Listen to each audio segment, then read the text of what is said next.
Hello, thank you for stopping by. My name is Becky and this is Bex Reads, and today I am starting my episode 4 of the Unstuff Your Kindle Vlog Challenge. If you don't know what the Unstuff Your Kindle Vlog Challenge is, it is a challenge that I created with the help of April, Crystal, and Monika.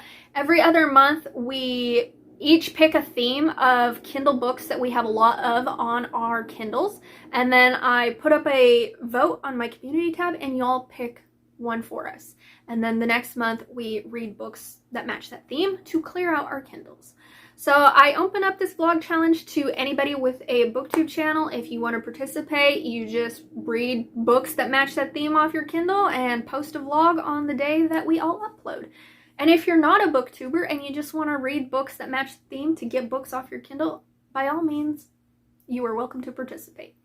So now that I've explained that, this month's theme was Monika's choice, which was orange on the cover. And I actually put effort into the opening of this video. I put orange eyeshadow on. You can't tell from this angle, but I am wearing orange leggings. So, you know, I put some thought into it at least. I have no idea what I'm going to start this vlog reading. I will put a picture of it right here. And you will see my thoughts on that in the next time I update. Okay, so I started reading The Witch's Brew. It's got orange on the cover. I had no idea what this book was about.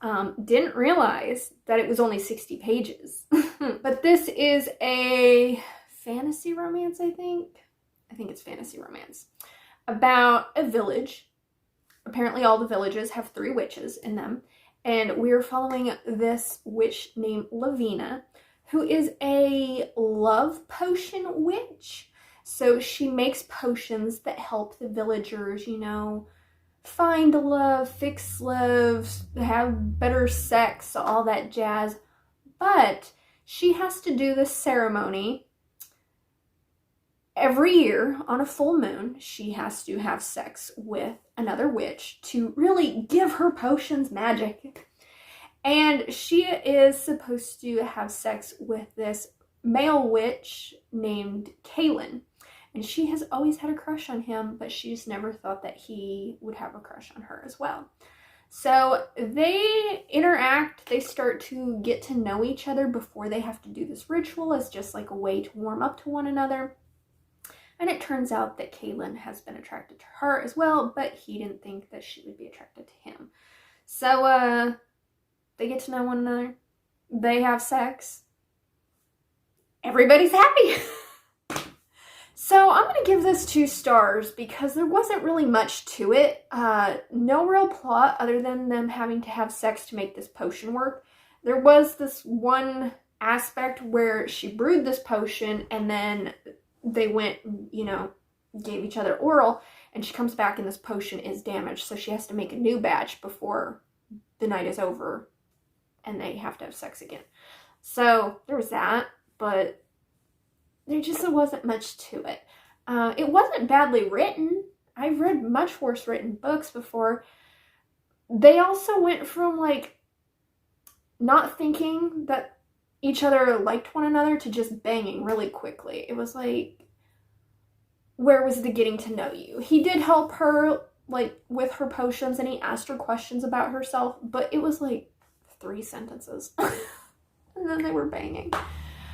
And then after that, it was just, you know, she goes to his little cottage in the wood and she learns that he has a mother that's ill, and they just live in his cottage, and every year after they have sex on a full moon to strengthen the magic of this potion. Yeah. So, for 60 pages, there was a lot of smut in 60 pages, and it wasn't even really good smut.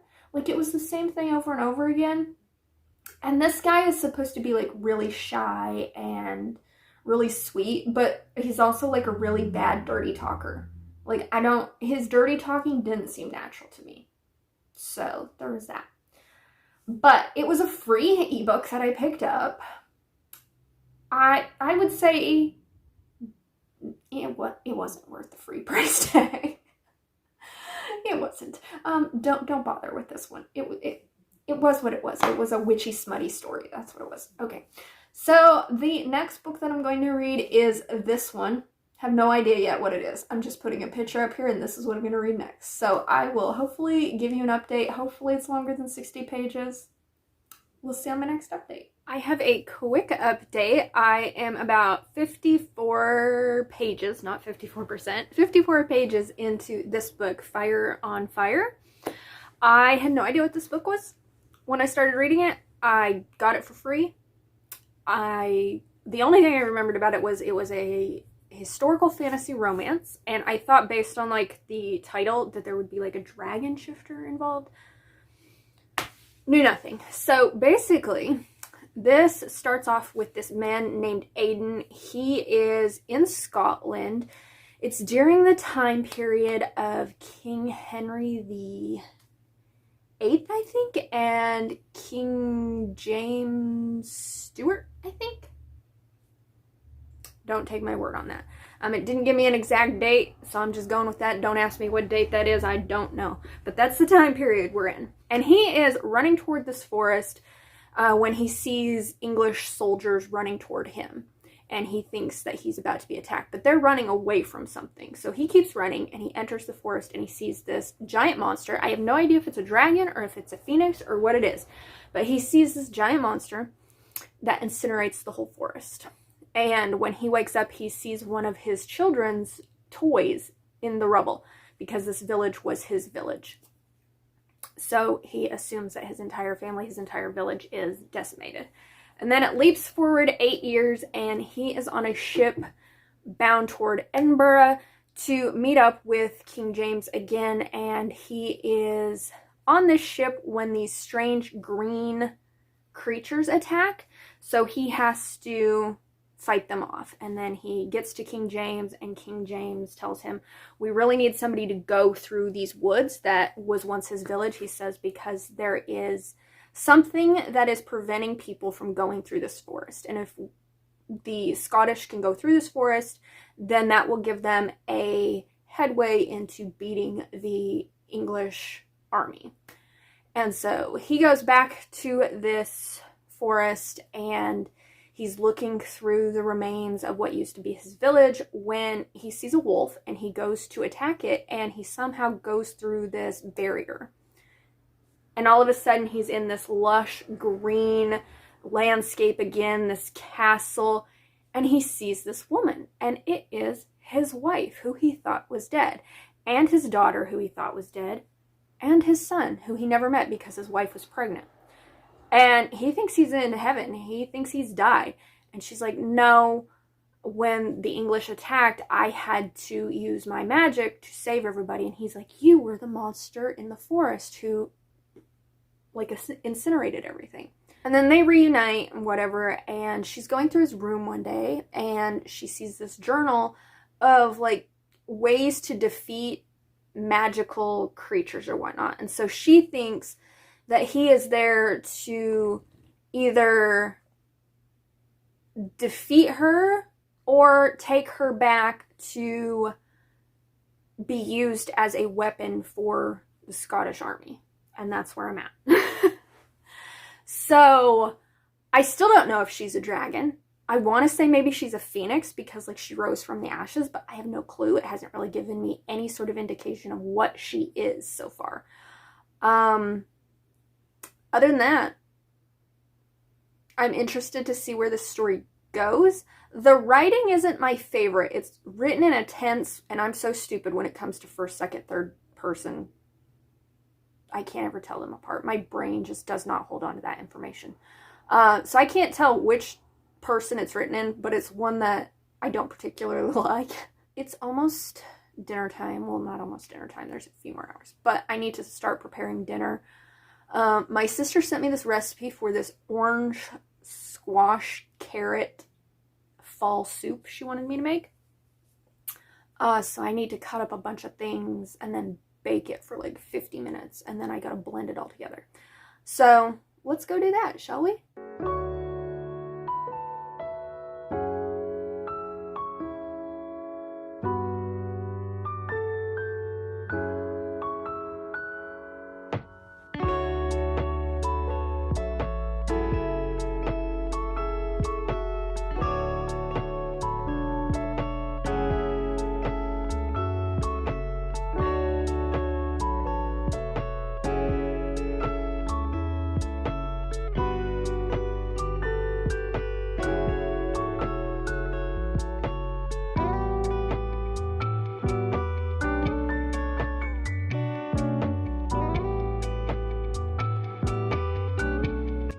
let's taste test my orange soup.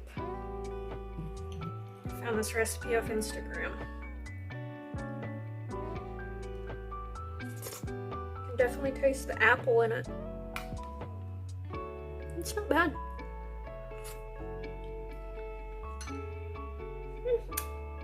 Pretty good. Thumbs up. I am about 56% into this book now, and this is the angle in which I'm giving an update because I'm too lazy to move.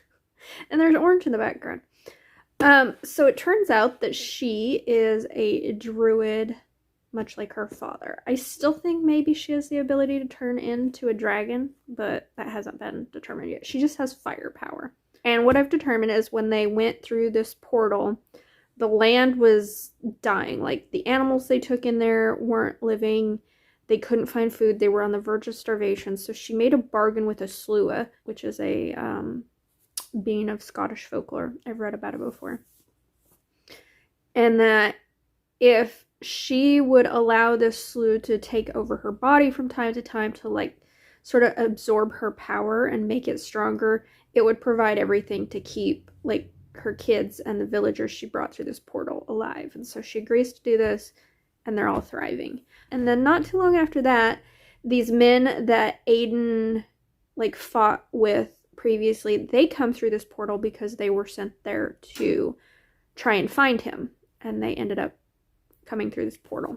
Some of them die at the hands of wolves in the woods, and then some of them make it to this fortress. And one of them discovers that her daughter also has some druid powers, so he opens a portal and he kidnaps the children and takes them back to London, I think, where King Henry VIII is using them as bait to lure Evelyn to come and help him, like, defeat the Scottish in the war, is what they're aiming for. I'm still not loving, like, the writing style of it. It also jumps back and forth between the past and the present. We see how Aiden and Evelyn, like, first met and things like that, which I don't love how that's set up. Like, I could have done without knowing that. Like, I already know they're together. I really didn't need to know their backstory or whatever. But I'm 56% of the way in. I'm interested to see how this story ends. I really want to know if she's able to turn into a fucking dragon or a phoenix or something. That's why I'm reading to the end. That's the update. Okay, bye.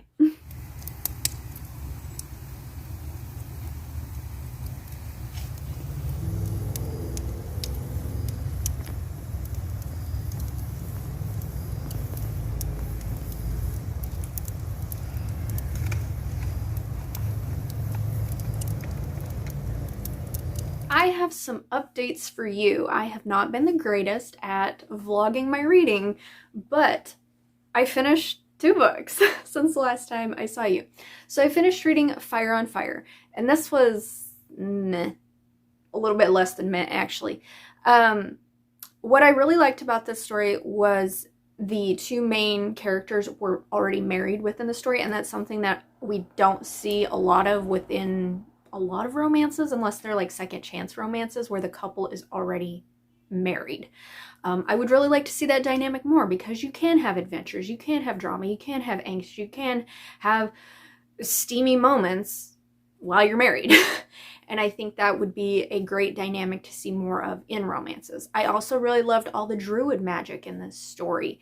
That is the thing with our female main character, is she's not a dragon, she is not a phoenix, she's just a very powerful druid. So she has access to all these different kinds of abilities.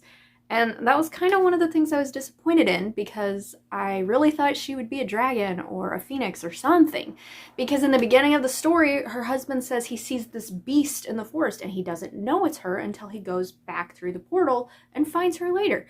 But it just never comes up in conversation again. It's like, what was this beast? Could you describe it to me? I want to know what the hell she was. And it just never shows up. Now, a dragon does get mentioned in this story for like 5 sentences. But that was a disappointment for me, because I really thought there would be some sort of dragon shifter element to this, and there's not. I also really liked the Scottish setting. You know, it mentioned Edinburgh and mentioned a few other places that I have either been to or are aware of within Scotland. And one of the things that I think might deter people, other than my low rating of this book, of course, is the fact that the dialogue is written how Scottish people speak. So in my mind, I just started speaking in a Scottish accent, and it wasn't too difficult for me to like follow, but if you're not used to that, it could be difficult. And as much as I appreciated that this couple was married, I also didn't feel a strong chemistry between them. There were a few semi-spicy scenes. I think all added up together, I'd probably give this like 1 chili pepper, 1.5 chili pepper worth of spice. But there were some moments, and they happened when I felt like they forgot that their kids were kidnapped. Like, they were on their way to save their children, and they were just laughing by a fire. They were having sex in a carriage, and it's just like, you do realize your children are kidnapped, right? Like, did you forget that? So, all in all, this just wasn't worth the free price tag, in my opinion. I ended up giving it 2.5 stars. The only reason I kept reading was because I wanted to know if she was a dragon shifter, and I got to the end of this book and she's not. So I was let down. So don't recommend this one. But the third book that I decided to read is actually one that I have a physical copy of. I got this at a Polycon. I met the author, but I did pick up the ebook when it was free as well. So that way, you know, if I didn't feel like reading physically, maybe I could read ebook and it would help me get through it. And it did. I read Asiri and the Amaru by Natalia Hernandez. Now, all I knew about this before I started reading was that it was a cozy fantasy romance about a girl who could communicate with animals and a veterinarian. That was the extent of my knowledge, and as somebody who has always wanted to communicate with animals, not squirrels, fuck the squirrels. I don't care what they're thinking. I really, really thought that was something I would enjoy within this story. So this turns out that I wouldn't really classify it as a fantasy romance because it does take place in like the real world. I want to say it's set in Peru or a place that is Peru adjacent. I don't know that it's like set in an actual village or anything like that. That could have been made up, but Peru was mentioned, the Andes were mentioned, Inca people were mentioned, lots of like folklore from that area and things like that. So it does take place in the real world. The only fantastical elements of it are she can communicate with animals, and there are some fantastical creatures, which I wouldn't even really say are fantastical. You could say that they're folkloric creatures. I mean, who's to say these things don't exist, right? It's no more fantastical than a dragon. I mean, dragons could exist. I don't know. Just because I've never seen one doesn't mean they don't exist. Tangent. But that being said, in this, we are following Asiri, who is a young woman who can communicate with animals. She is a creature communer. Her father is a shaman, and they live in sort of this mountain compound where people from villages come to their compound to seek her wisdom, so to speak. And she can traverse like the afterlife, heaven, these different realms through animal companions. And so she does this, she asks questions of these godlike beings that are in animal form, she gets answers, she provides them to the people. And she wants to be done with this because her father has started to use her as a way of becoming rich. He doesn't just see it as helping the people, he is using her for personal gain. And she is 26 and she wants nothing to do with this. So she thinks that this last communing with these three gods is her final one. She's going to see the answer to this question that she was asked and be done. But her father forbids it. He's like, no, you're not leaving. You're staying here. So she runs away. And she runs away to this small seaside village that she saw in this like dream where she went to the afterlife with these creatures. One of them took her to the seaside village. It's just like, I'm going to go there. So she journeys there. And she gets there and she immediately meets Dario, who is a animal healer, veterinarian of sorts. And she's really attracted to him, but she wants to hide her ability from him and the rest of the villagers because she doesn't want to be taken advantage of again. So she hears all these animals speaking to her while she's trying to, you know, get to know Dario, and she ends up saying some very rude things to the animals, and Dario misinterprets that as her being rude to him. And he's a very sensitive guy. He is a cinnamon roll guy. He has a lot of insecurities. He's very passionate about animals and his job, and he likes to talk about it. And some people have said that he's talks too much, he's too loud, he talks about the most random things and stuff like that. And so he tries to reserve himself more. But Amaru ends up being trapped, and they have to work together to heal it. And Amaru is this creature of legend. It's got like a llama head, wings, and like a snake's tail. And it's a river god of sorts, I believe. So through them having to heal this creature, they become closer together. A romance forms between them, and the story progresses from there. I really did enjoy the fact that she could communicate with animals. That's something that I remember when I was like 9, 10, maybe 11, I don't know. But in school they asked us, what do you want to be when you grow up? And I said I wanted to be a sorceress so that I could talk to animals. I remember that. So my little wanting to communicate with animal inner child absolutely loved her character. I liked the sweet romance that develops between Asiri and Dario, although there is some spice. I want to say like 2.5 chili peppers worth of spice in here. So if you're wanting some cozy with a little bit of spice, this is actually called the Sweet and Sour series. So that's why. I liked all of the different creatures and their point of views. Some of the animals are very snarky, others of them were very sweet, and I really liked seeing that. I love a good animal point of view in books.